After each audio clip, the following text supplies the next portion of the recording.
Do you agree with Vince Cable? Teachers know nothing about working for a living. This is a little clip of a speech that Dr. Cable gave. The line problem is, of course, that most teachers, particularly in the secondary sector, are graduates. You know, they know how universities work, they know what you have to do to get an A-level, they know about UCAS forms, they know absolutely nothing about the world of work. Applause there at a meeting with UK manufacturers. Nick Clegg. Well, I don't think... I know for a fact that Vince is a huge admirer of the extraordinary work that our teachers do day in, day out. It was absolutely not his intention to cause offence.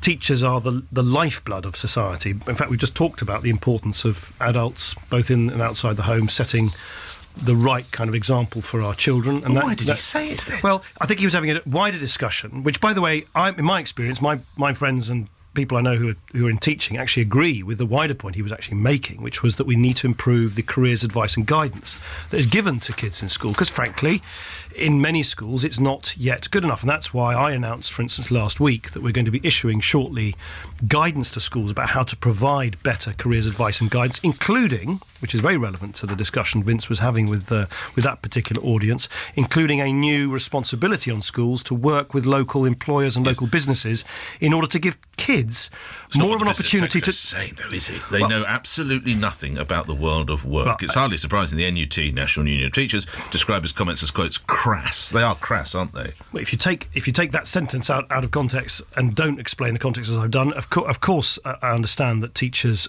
may be offended by that, but I also know that Vince did not intend to offend teachers. He was making a point about how we need to give youngsters and indeed teachers more support, as we will be doing shortly because of the announcement I made last week, support in making the decisions about what careers they might take up later. Yeah, but anybody, if I was to say to you, and I wouldn't, you know absolutely nothing about the world of politics, or you would say to me, I would know absolutely nothing about the world... You probably had said that about me on occasion. I might go over my records. I write occasionally in the Sunday Express about the world of broadcasting. You know what the spirit is behind that. It's offensive, isn't it, Mr. Clegg? As I say, I don't think... I know that Vince would not have wanted to cause offence. I'm a massive...